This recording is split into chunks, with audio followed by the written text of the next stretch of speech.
صلى الله عليك يا سيدي ويا مولاي يا رسول الله.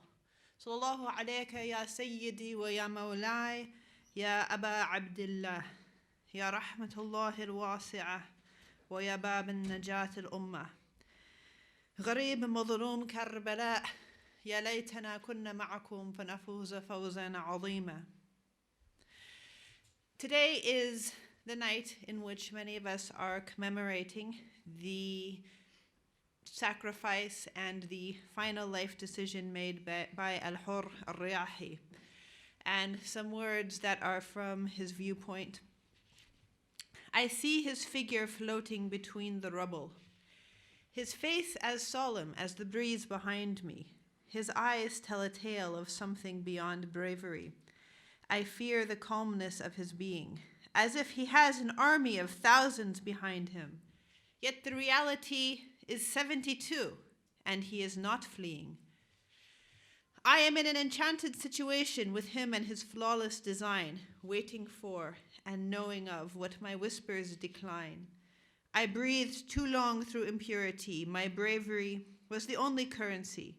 And here it is, playing its final card, lost between the shadows of my heart, wandering in the darkness of years gone by, oblivious to the hurt, the blood, and the burning, roaring, searing pain that will be my destiny unless I fly. Fly away on the wings of destined chance, fly away like the free man I've always been. روي عن الإمام الصادق عليه السلام من بكى أو تباكى على جدي الحسين عليه السلام دخل الجنة. It is narrated from Al-Imam al-Sadiq عليه السلام that whoever cries or pretends to cry over my grandfather Al-Hussein enters paradise. صلوا على محمد وآل محمد.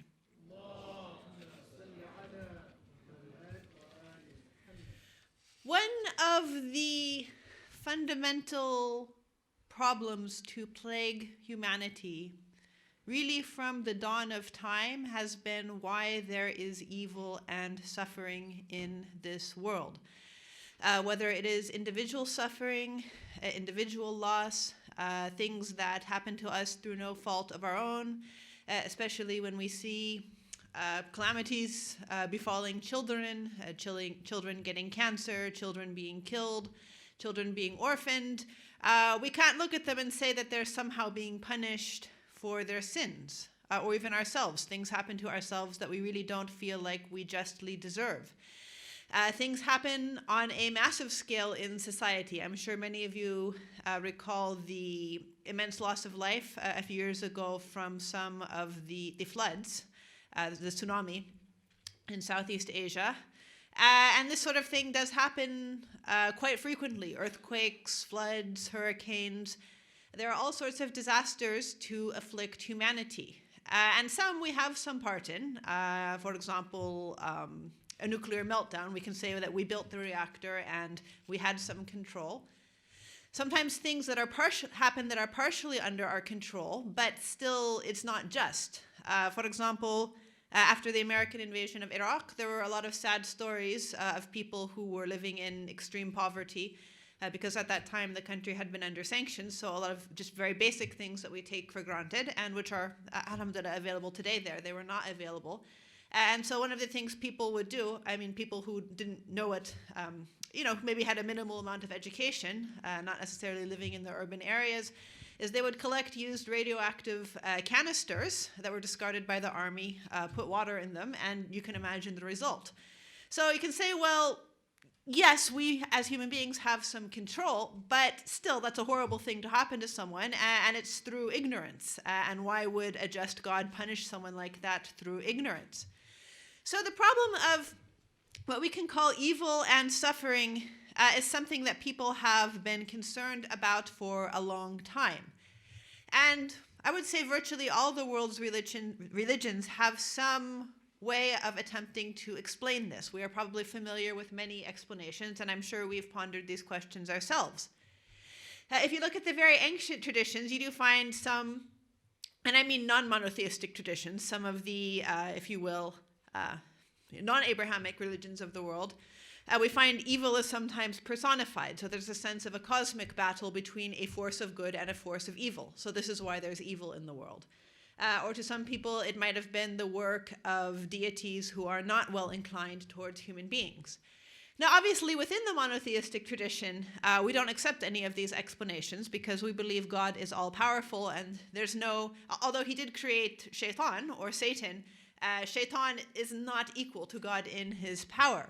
So we have our own ways that we try to approach this question. For example, we might say, well, God is all-caring, or Allah Ta'ala is all-compassionate and all-merciful, but part of his mercy is that he's given us free will. So if we choose to commit injustice or commit evil, then it is due to the free will that he has granted us because we aren't puppets and he doesn't control us. And this is, control us to the sense of forcing us to enter paradise. He put us here and let us make certain choices. This, of course, has a very strong basis in a lot of our tradition. For example, when Bibi Zainab, peace be upon her, when she stood before Ibn Ziyad, this is one of the arguments that Ibn Ziyad tried to use against her, that it was Allah who killed your brother Hussein, it wasn't me. So she says to him, no, that it is actually you who killed Hussein, alayhi salam. And we see a similar discussion in front of Yazid. So this emphasis that no, Imam Hussein alayhi salam was not killed, and especially in such a ruthless fashion, simply because Allah decreed that this evil was to befall the world, but rather this was the work of human beings. It was against the teachings of Allah and the, I won't say the will of Allah because we believe everything happens with the permission of Allah, but it was against the desire of Allah for humanity that he gave us the highest example. These are all very complex issues. Generally, wrapping one's brain around the paradox between free will and Allah's absolute control over the universe will make us dizzy after a couple moments. Some people can't really handle it at all, and I'm not going to attempt to sort that out 100% now, except we're all familiar with the famous narration saying that there's no full free will and no predestination. It's somewhere in between. However, that is one explanation for why evil happens. That, of course, would be evil that we have some part in or some control over. And there are other explanations, too, which you can find in our theological books. One way of dealing with the problem of evil has been through the concept of redemptive suffering, which is a very broad term, very well developed in the Christian tradition, which I'm not going to necessarily delve into directly, albeit there might be some general comparative remarks. Also, I want to avoid the pitfall of generalizing about any monotheistic traditions. Once someone says Christianity says, then usually they're about to say an untruth because just like Islam, in Islam and the Islamic heritage, there are many views among Christians today and historically. But one can say that in general, the view of redemptive suffering is embraced in different ways by many Christians to a degree that it hasn't been in most of the other world's traditions, albeit it tends to be there. And it may in fact be sort of an inherent human instinct. In fact, I believe it is. And this general idea, of course, is that to summarize it very basically, there is some merit in suffering. And of course, there is a deeper theological explanation in Christianity, but just to generalize it, there is the idea that suffering is on some level good because it brings us closer to God, is necessary or good for our spiritual development, and is something we should embrace, or as some people might even say, somehow share. I mean, God forbid, not causing suffering to others, but it is something which is praised and a source of salvation. One formal definition from a theological work is that redemptive suffering is salvation from doom or perdition that is wrought by a savior or the individual himself or herself. And in this case, through a sort of difficulty, calamity, suffering, and so forth. So basically, from this theological angle, they identify four components. That first of all, there is an inherent sinfulness of the human being. Of course, we can see how this works with Christianity and the doctrine of the original sin. Now, as Muslims, we do not believe in the inherent sinfulness of the human being. However, we do know that 99.9% of us are not ma'soom. I'm going to leave aside the question of whether or not we can attain any sort of isma, which some people would argue you can reach some level. Obviously, I'm not talking about the level of the Holy Prophet and Ahlul Bayt, his Ahlul Bayt, peace be upon all of them. But in general, most of us are imperfect and quite well aware of the fact that we have sins and have failings. And we are either in need of the mercy of God, or we look to the intercession of religious figures, or we look for some sort of penance to try to overcome this sin, especially if we are confronted with our own mortality. So according to this general paradigm, one would have sinfulness, a redeemer. Obviously in the Christian tradition that would be Jesus Christ. If we were going to look at the Islamic tradition, we might look at someone within the Islamic tradition. A redeeming act and salvation. So basically through some divine / savior / theological mechanism, and through suffering one attains salvation. So this is the general idea. Now I'm going to bring up the main question, which is this idea part of Islam? Or should it be part of Islam? And in particular, is it part of the Shi'i interpretation of Islam? This is actually a very tough question. With respect to the Sunni tradition, there is a modern scholar who writes a fair amount about Islam who has sworn it is not at all part of the Sunni tradition, let alone the Shi'i tradition. I think that's a tremendous overstatement because, first of all, if you actually talk to individual people, they will generally tend to agree with things like, yes, perhaps I was being punished for my sins when I had this illness, or there's a range of beliefs within the Sunni heritage. For example, beliefs in intercession and so forth. So I think that's a bit of an exaggeration or a dogmatic statement. However, I do think it would be fair to say, as a generalization again, that this idea of redemptive suffering is much more present in Shi'i practice and one can say cultural religious expression than it is among most of the Sunni community. And this is for obvious reasons.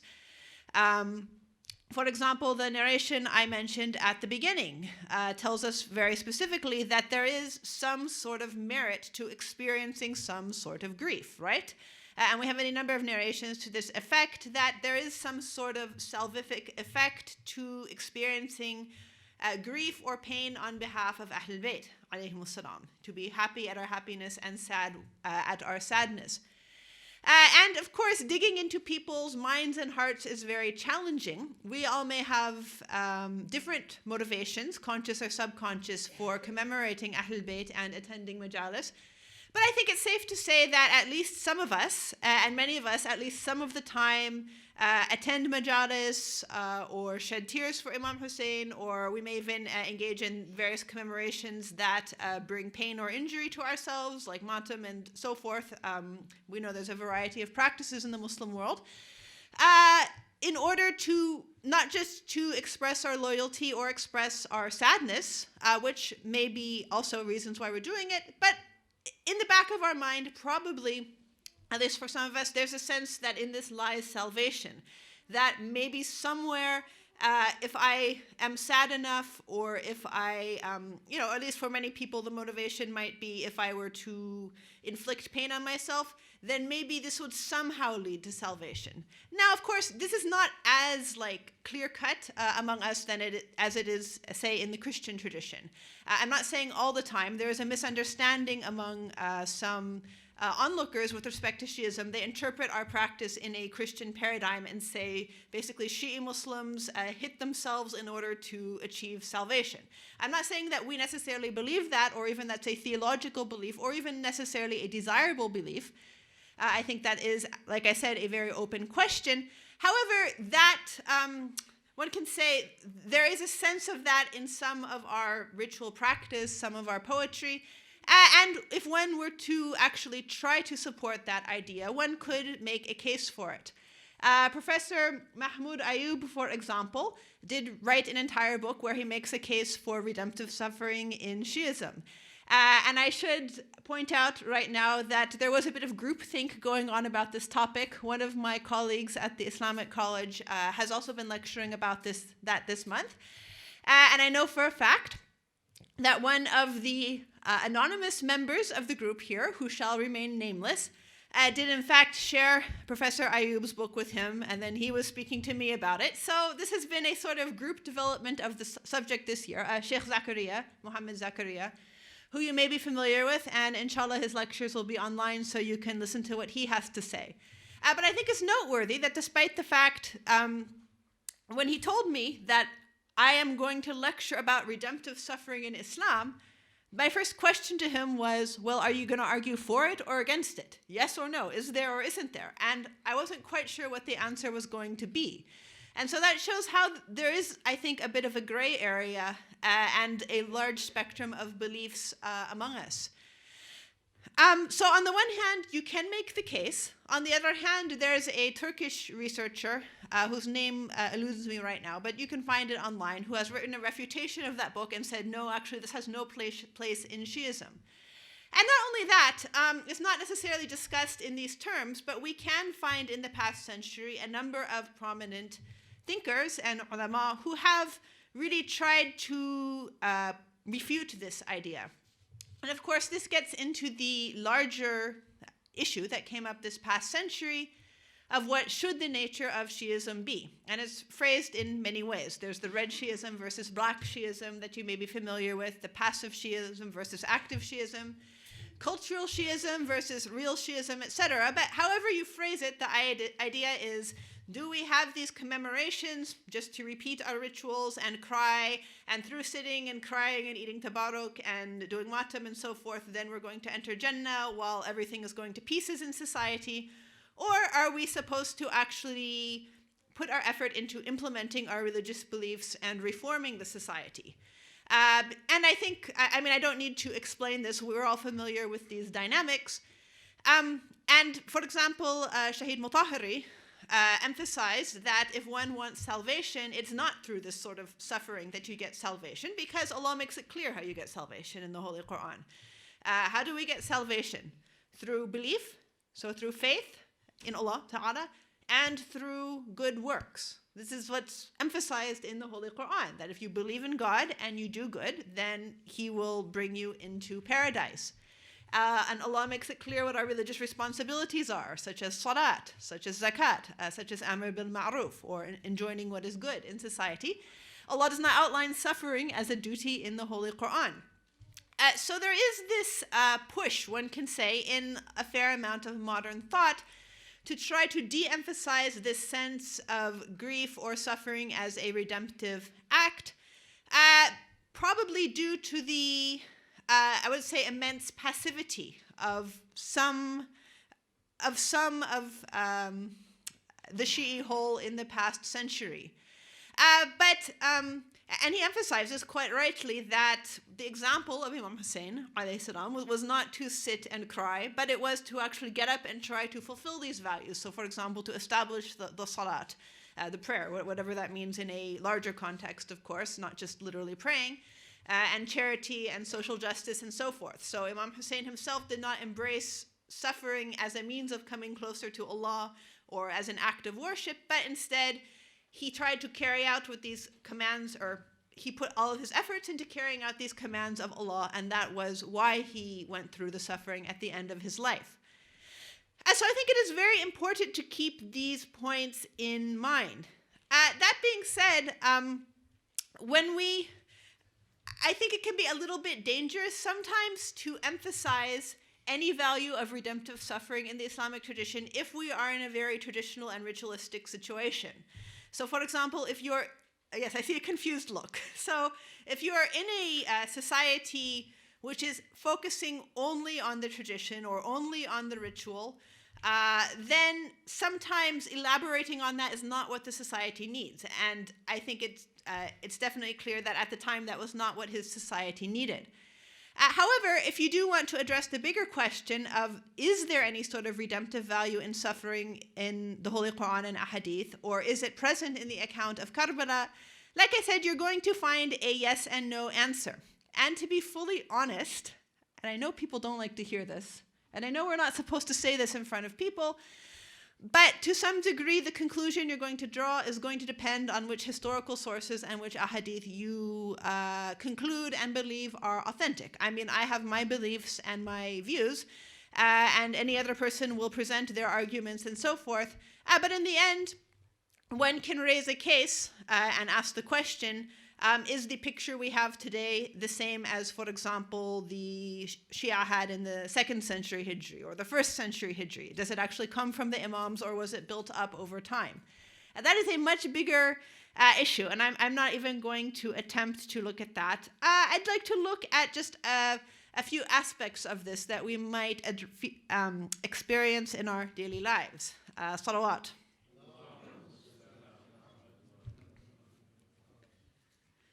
Now, with respect to expressing grief over Imam Hussein, alayhi salam, or even if one chooses to engage in ritual commemorative practices that may even cause harm or injury to a person, I know there are some people in our community who are against this, and there are others who are for it. I went to another program last night after this one just to listen, not to do any speaking, and I was actually rather pleased that the speaker brought up this issue, because in some parts of the world it is quite contentious that you actually find people, well, even here it's contentious, you find the same thing. You find people actually saying you're not really followers of Ahlul Bayt because either you allow X or you forbid X. And we don't see this sense of mutual tolerance and acknowledgement and understanding that we do have different, even among the Shia community, there are different interpretations of how to practice the religion.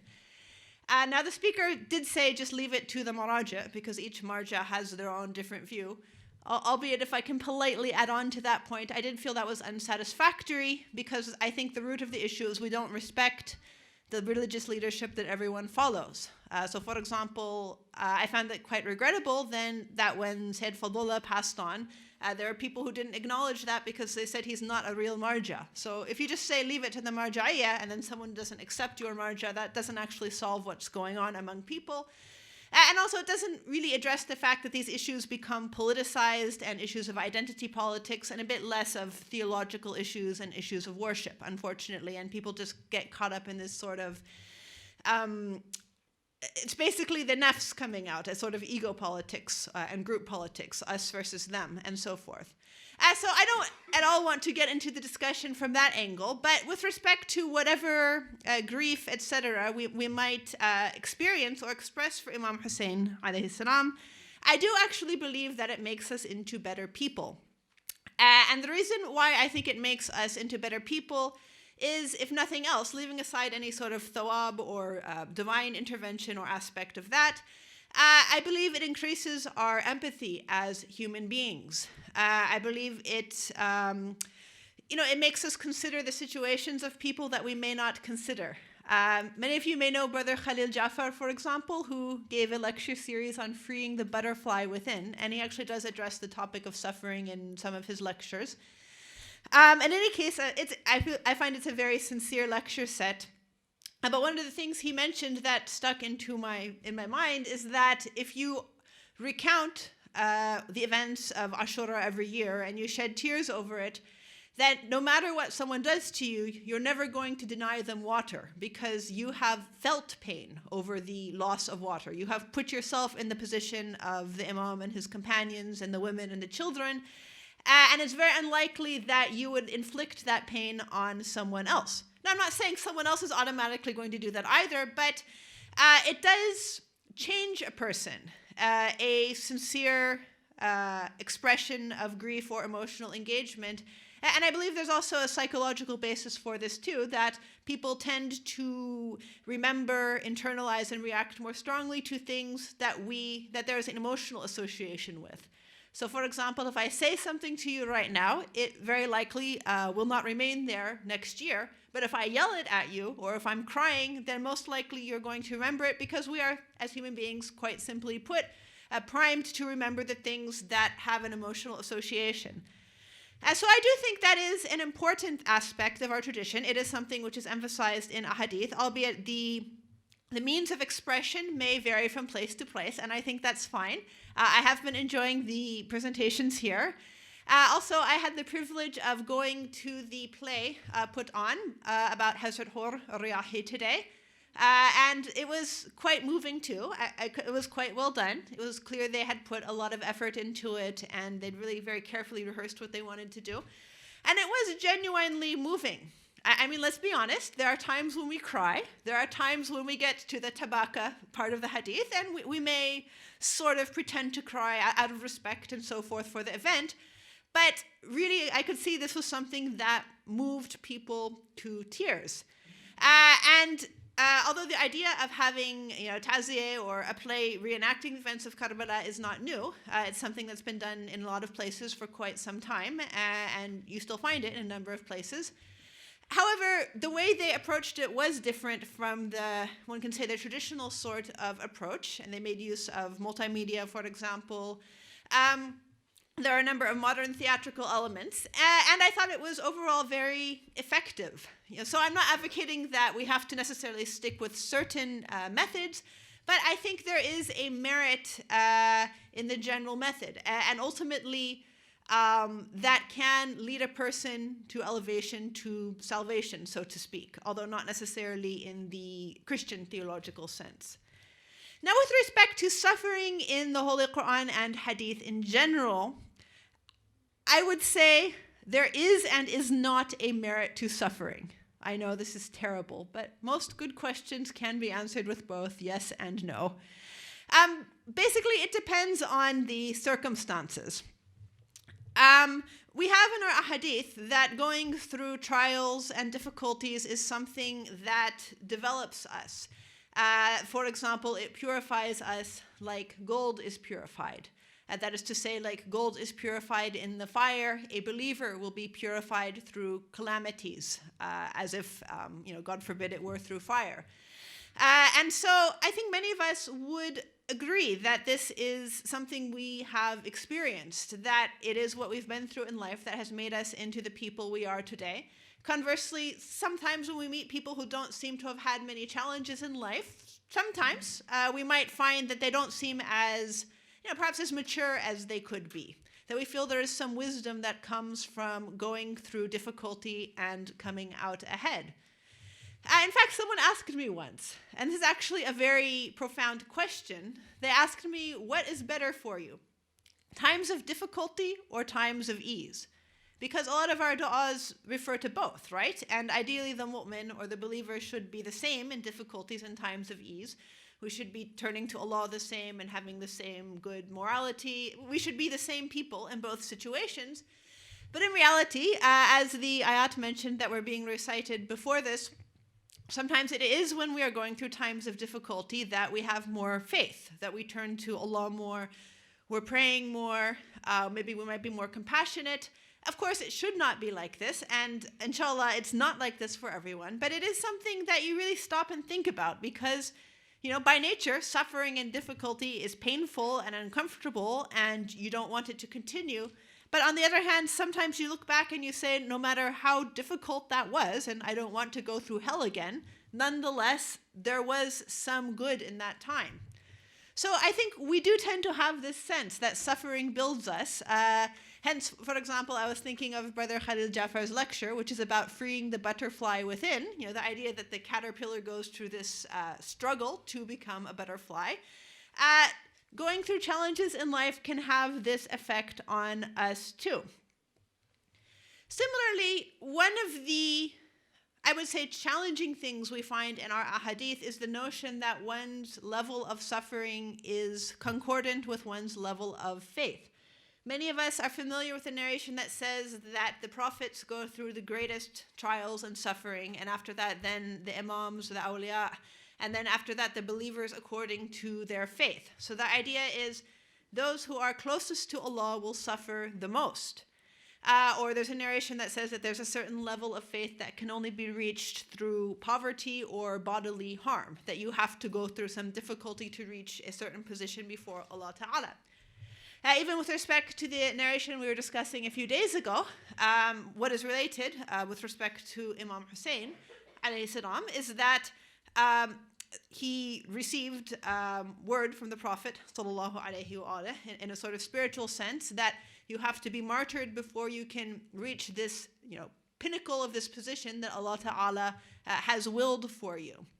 So that the Imam himself, even despite the fact he is the Hujjat Allah and Ma'soom, and there are many aspects of the Imams which we read, for example, in Ziyarat al-Jami'at al-Kabira, nonetheless, he still has to go through that sort of suffering.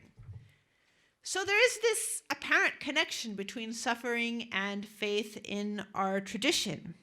Of course, does that mean that if you are suffering, you are faithful? Logic doesn't work like that, incidentally. Most of us, mashallah, nowadays we all study geometry and logic and proofs and so forth as part of our basic education. If you say, if you are faithful, then you will suffer, does not mean that if you suffer, then you are faithful. I mean, unfortunately, there are many miserable people who suffer, oftentimes as a result of their or our own decisions, and it has nothing to do with faith, or they may be suffering due to other people's decisions, and that also has nothing to do with faith. So this to me seems to be the area where sometimes we have some confusion. That while the believer, it is said, will go through certain tests and trials, and Allah Ta'ala in the Holy Quran says that we shouldn't expect just to say we believe without being tried. At the same time, we do sometimes encounter people who maybe don't necessarily make the effort to improve their situation in life or to improve their society in life, because this is not just an individual issue, because they say, well, we are supposed to suffer and it's part of faith. And they have embraced their suffering so much that they're no longer looking for solutions. In the same way that Imam Hussein, alayhi salam, when he's going towards Iraq, he's looking for a solution to the problems of society, not necessarily embracing suffering. So this to me seems to be the issue. Then there is the issue of suffering, trials, sins, and divine punishment. And some theologians will also include this under redemptive suffering, that it's not just about salvation through suffering, but it's also the idea that your sins are removed through suffering. I think it is much easier to find this in the Islamic tradition, whether it's the Sunni tradition or the Shia tradition. We do have the sense that Allah is just, and it is narrated that sometimes He will punish us for our sins in this world. Maybe He will forgive us. I mean, basically, if we sin, these are the options. Either He will forgive us, or He will punish us in this world, or He will punish us in the next world, or both. And it is narrated that it is a mercy to the believer if Allah punishes us in this world, because then we will not have to undergo suffering in the next world. And well, let's be honest, if we look inward, I suspect we can all think of things that have happened to us in our lives, maybe sometimes very coincidental. I mean that in quotation marks, too coincidental to be true. Things that have happened to us that we really feel are a sort of divine punishment for something we know we have done. I'm not going to ask for examples. We know when it happens. It's not to say that we should always trust our intuition and say when something is happening to us, then we must be being punished. But I'm sure most of us probably share this belief. And in any case, it is narrated in ahadith in many ways. I mean, for example, staying up all night from illness causes your sins to be forgiven, or a woman who goes through the pain of childbirth has all of her sins forgiven. So there's this idea that undergoing certain forms of pain or suffering given to us by the divine will expiate for some of our sins. I'm not challenging that, because it is narrated enough whereby I believe it's true. However, again, we get to the problem, and that is we don't always know for sure which challenges we're facing, which aspects of suffering are from ourselves and which are from the divine. And this is where I think we do face the problem. Because as I was saying, there are those people who sometimes will just take a very passive approach and say, well, I have to suffer because I'm a Shia of Ali, and you suffer when you have wilaya. Instead of actually looking at how can we improve our society or our condition. This was the situation Shahid Mutahari was in. There were many people at his time who did not actually think it was religiously appropriate to try to reform the society and to try to remove an oppressive government and to try to fix the problems of society. This sort of thing, it happens both on an individual level and also on a societal level. And to be fully honest, again, sometimes we blame Allah for our own mistakes, right? We do have the phrase, digging your own grave. There are times in life when we do dig our own grave. We really are responsible for what we have done in our lives, the situations we have gotten ourselves into. And then we say, God, why did you do this to me? What have I done? What sin have I committed? And it is possible, of course, Allah is punishing you.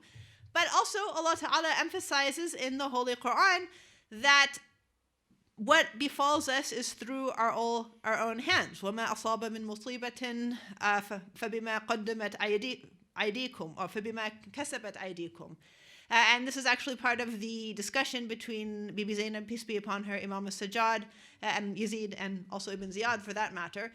This reminder that the things which befall you are not all from Allah Ta'ala, but we have responsibility by what our hands have wrought.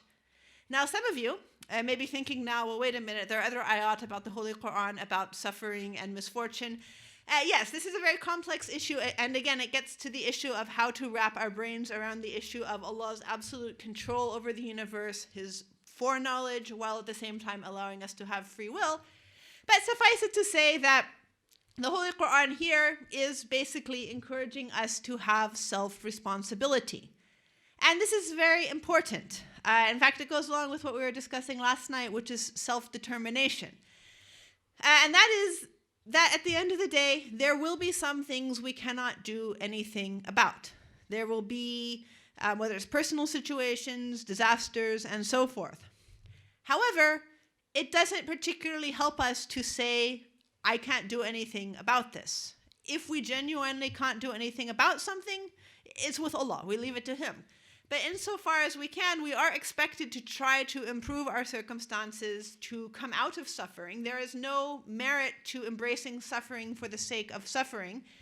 And I have actually met some people in our community who actually do that. And they do embrace suffering, personal suffering, as a means of faith, which is, I think this is perhaps part of the very complex issue of how maybe some trends in some of the Christian world also sometimes are found among us too. There's centuries and centuries of cultural interchange.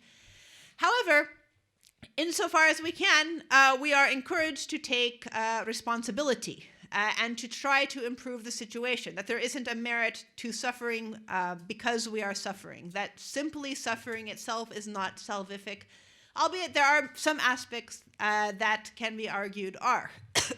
And particularly if we are improved or brought closer to Allah Ta'ala, or also, of course, grief and suffering for the Imam.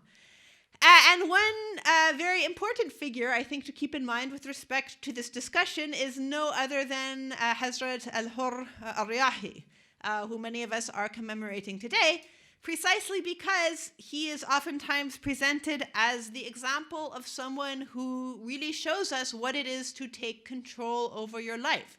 To take control of your life, to take control of your destiny, to take control of your spirituality, and what will actually happen to you. After all, we look at the situation he was in. He was in a very difficult situation. It's not just his life was on the line. He had his son. It's related there were some members of his household there. So he is in a very difficult situation. Many of us would just simply say, well, we have no choice. We're going to be killed if we don't follow orders. Maybe others might be killed if we don't follow orders. Many people would try to give excuses in his situation, and this is what we see from the enemies in Karbala. It's related that a large number of those who came out to fight against Imam Hussein alayhi salam did not want to be there.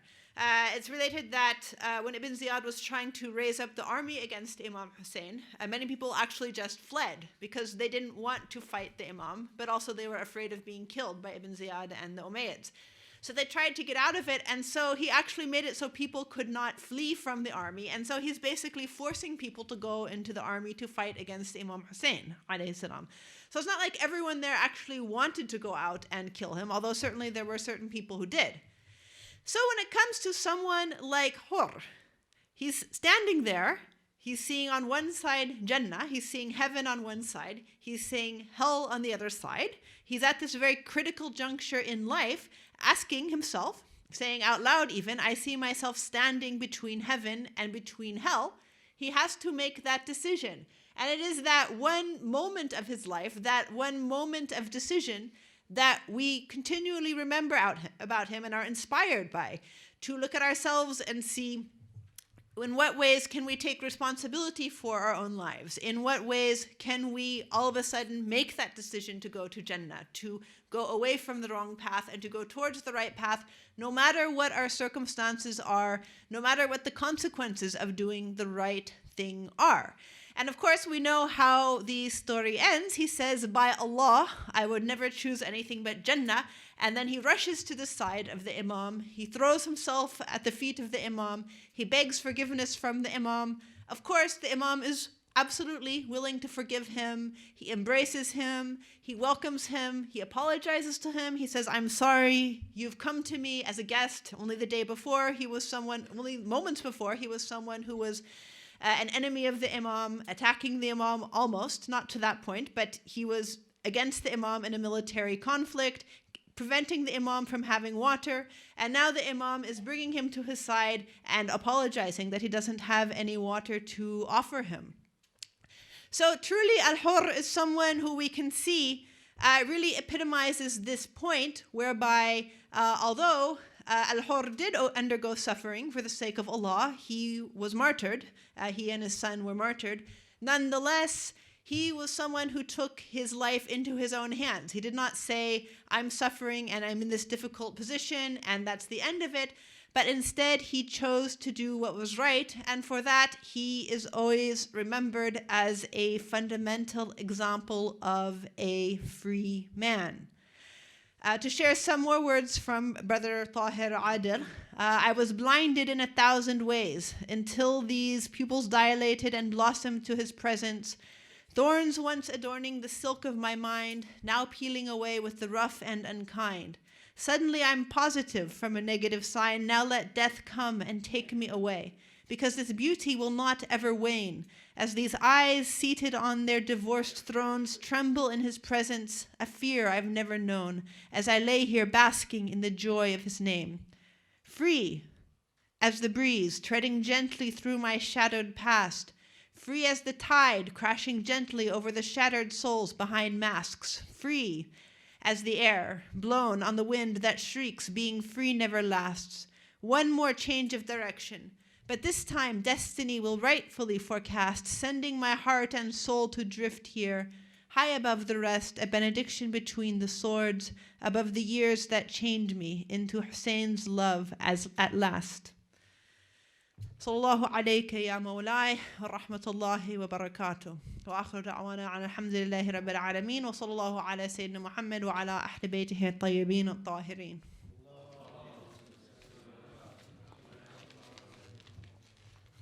We have some time for questions. If there are any questions from either side.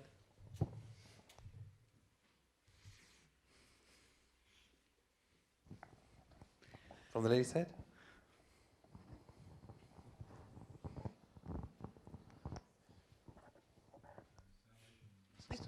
Thank you very much for that interesting exploration. Sometimes I feel that this idea of redemptive suffering is used as a substitute for good actions, amal salih. Yeah, so they're saying, as long as I'm doing this, I don't need that. And you have parallels in Christianity, of course, that as long as you believe in Jesus and his salvatory role, then your actions are somehow liable to be forgiven. Yeah?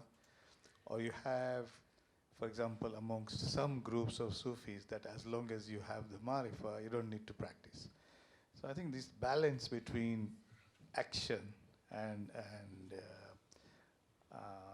the power of redemptive suffering is very, very delicate here. Do you mean specifically suffering, and one can say empathetic suffering with respect to mourning Imam Hussein, or just general suffering in life? Like no, for Imam Hussein, for example, we find that a lot of people spend the whole day, for example, in some countries in this, and they haven't said their prayers through the day. So, yes, I agree.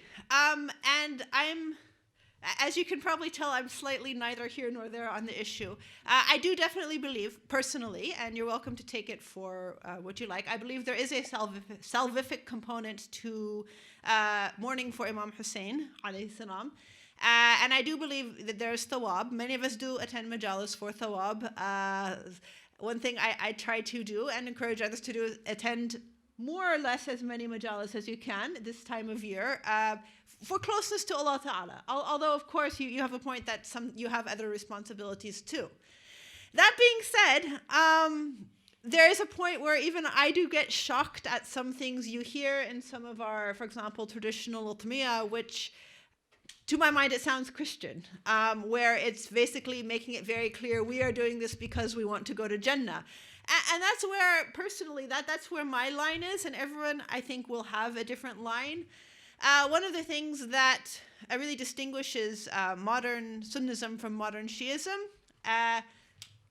in terms of what is considered, quote, dogmatically orthodox, is among Shia, there is, at least in my view and many other people's view, a bit more of a spectrum.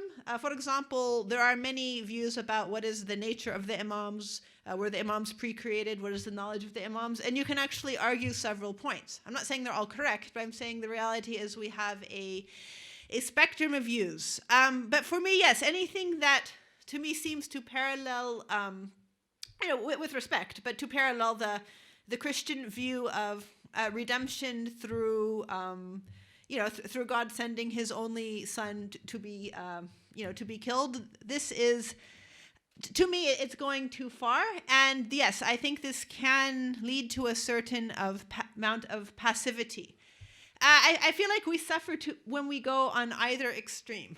In some of our cultures, and again, it is very difficult to generalize, there is this focus in particular just on the ritual commemoration and the crying.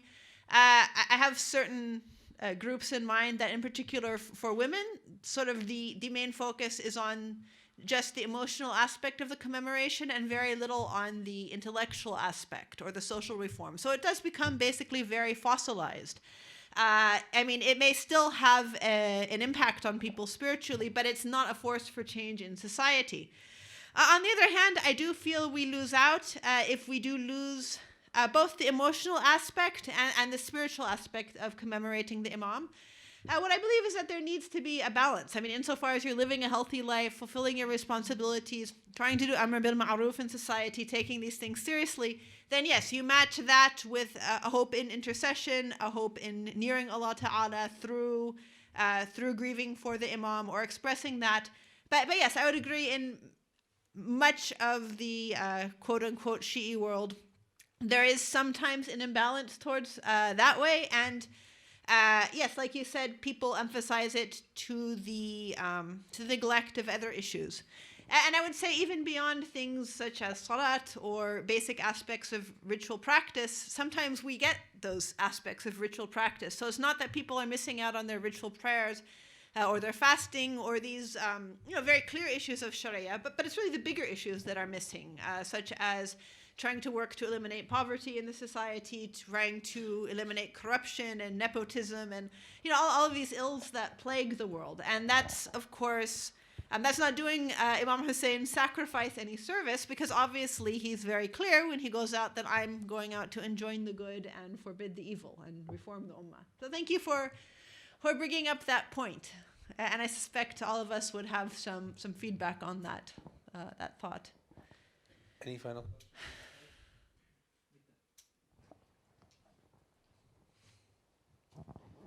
Assalamu alaikum. Thank you very much for very interesting scenarios. May I ask you a question, which might be with respect? Why are you focusing on the redemption, what you call redemption suffering in Islamic? Even that label is Islamic. Redemption suffering is in everything, every human being, whatever religion. But why are you focusing on 1400 years ago when there's a redemption suffering, what you call redemption, today? Why don't you bring up those things when there are children and human beings fighting for the sake of Islam, protecting Islam, which exactly what the Prophet's family members did in the past? Why aren't you referring to that today in your lifetime? It's hypocritical for Muslims to talk about 1400 years ago all the time, when you should be concentrating of the history of tomorrow, which is going to be today, which was today. Please, there should be, on all of your speakers, a certain point of the day. From sunrise to sunset is one life, and the next day is another life. Respect to you. Thank you for bringing up that common argument as well. And I do have to apologize. I really was conflating two things. I was conflating suffering on a real-time scale sense, personal suffering, societal suffering, earthquake, so on and so forth, with mourning for the Imam and what happened in Karbala. And that may actually be a practical demonstration of how I think our psyche tends to work, and that we do tend to very strongly connect whether either individual trials or social events such as political unrest, civil war, being a refugee, and so forth, with the suffering of Imam Hussein alayhi salam. I mean, many of us will identify with it. So, for example, if we are unstable in our lives, maybe not having a stable place to live or going from one country to another, we may see ourselves in the shoes of Bibi Zainab, peace be upon her, and the other captives after the events in Karbala. What I'm saying is we do tend to conflate those two quite easily, and there is definitely a virtue to separating them. Yes, and I fully agree, we definitely do need to be aware of and discussing the things that are happening around us. Imam Hussein, alayhi salam, if he were standing here today, or Imam Zaman, for example, may Allah hasten his return, he's not only thinking about what happened in Karbala, he is looking at what's happening in the world today. Yes, this is a basic prophetic teaching that we have to be present in the world and in the society that we are in. Now, with respect to why we would also remember Imam Hussein, alayhi salam, why we don't just let history be history and focus on the difficulties that people are facing today, there are, of course, a number of reasons, a range of reasons. Now, I was speaking in part about the belief that remembering the struggle or the sacrifice of Imam al-Hussein alayhi salam is not only a historical matter, but it is its own form of worship or can lead one to Allah. That would be all the way on the side of the spectrum of one can say the theological redemptive suffering with respect to Imam Hussein. Now, I believe that does in fact have a role, that there is an act of worship in remembering Imam Hussein alayhi salam specifically, to the exclusion of specific incidents, albeit we are supposed to remember everything, that we're not supposed to forget that. And now, if you want to move along the spectrum, there is the textual argument that the Imams, it is narrated from the Imams at any rate, that they have strongly encouraged us to remember this. I mean, there are many occasions, for example, throughout the year where we're supposed to recite the ziyarat of Imam Hussein. There are texts given to us which emphasize what he and his companions and his family, his survivors, went through. So one can say, well, we are told to do it. That's why we do it. I mean, otherwise, if you look at the history of the prophets suffered. But Imam Hussein, the Imams suffered too. However, there is a special emphasis on remembering Imam Hussein. So that would be another argument for why. However, one can also argue, and I think it's true, that recalling what happened to Imam al-Hussein alayhi salam helps us to keep in mind the principles and lessons of his stand as well, and apply them in the world we are living in today. For example, the value of martyrdom, which of course is a very high value in the Islamic tradition, very highly emphasized in the Quran, in the Hadith. Maybe something I feel like in this particular day and age, maybe this decade and so forth, we don't speak about enough, in part because I think we're afraid to discuss topics such as jihad and martyrdom because of this portrayal of Muslims as terrorists. So we don't like to get into these subjects all the time. I'm not saying completely, but I feel like there is a tendency to avoid them. However, it is very clear from the stand of Imam Hussein, peace be upon him, that martyrdom is one of the highest achievements that the human being can achieve. It is an honor and a gift and not something to be feared. And this does have a direct role in inspiring people.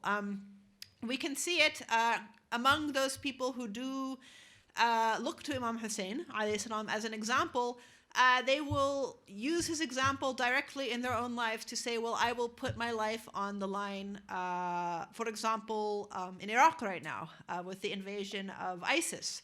There are many people who have been killed, who have been martyred, trying to defend their cities and villages and so forth. Or during the Iran-Iraq war, it was the same thing. Many people in Iran sacrifice themselves. And of course, it happens in every country. There are people who will sacrifice themselves for the greater good. I'm not limiting it to the followers of Imam Hussein, but I think it helps us at these times of crisis. Now, this is perhaps another potentially contentious issue. I do think we need to be careful when taking lessons from the stand of Imam Hussein alayhi salam. And simply put, because sometimes I hear some slogans and speeches nowadays which are quite good. I think the content is good, but I can't actually find them anywhere from what is historically narrated from Imam Hussein alayhi salam. So there's sometimes a tendency to go a bit too far along ideological lines, and I think it's important if you're going to say that this message comes from Imam Hussein. Personally, I want to see an action, a quotation. You can extend it beyond the circumstance. You can extend it beyond Iraq and a certain century and so forth. However, I do want to see some connection. But for example, when it is narrated that he said, I'm going to enjoin the good and forbid the evil. Okay, well, I can take that lesson from Imam Hussein. That means I should come and enjoin the good and forbid the evil and so on and so forth. So from that, I believe it does give us a certain vibrance and a certain guidance in society with respect to what is supposed to be our role in the face of the greater world. Now, of course, this again goes back to the argument about active versus passive Shiism or red versus black Shiism. That's Ali Shariati's phrase, or whatever it happens to be. Yes, there will be people who just sit around, mourn Imam Hussein, drink their tea, and just live and die, and that's all it is for them. And no, I don't believe that's what Allah wants or the Imams wanted. Imam Hussein, he didn't die, so we mourn him, and then we get thawab, and that's it. Again, there should be a balance. And inshallah, we are changed and inspired by Imam Hussein alayhi salam to confront whatever it is that we have to confront in life. Again, whether it is individual or social, our own suffering, other people's suffering. And we actually take his example as being present. However, I just don't see them as opposite things. And I believe one helps the other. We have the problem when there is a lack of balance. That's what I believe. I think, sorry, we have to finish. Sorry, we have to finish now. There's a question on the sister's side. Okay, final question on the sister's side.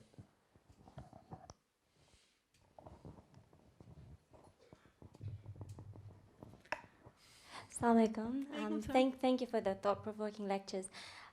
You mentioned the whole lecture was about redemptive suffering, and understandably so in the month of Muharram. Is there any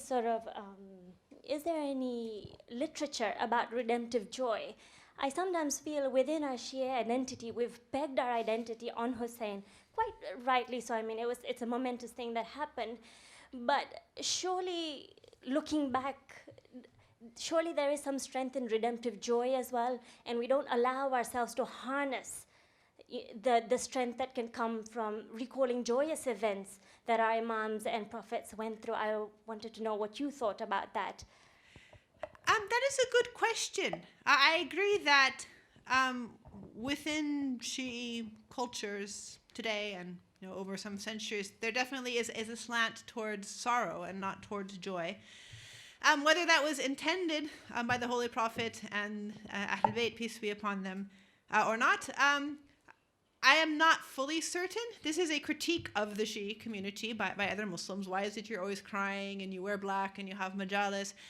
God didn't create us to suffer. I think for many of us, there is a joyous aspect of suffering. I mean, God forbid, I don't mean we're enjoying it, but on some level, we do enjoy grieving for Imam Hussein because we feel like it brings us closer to him.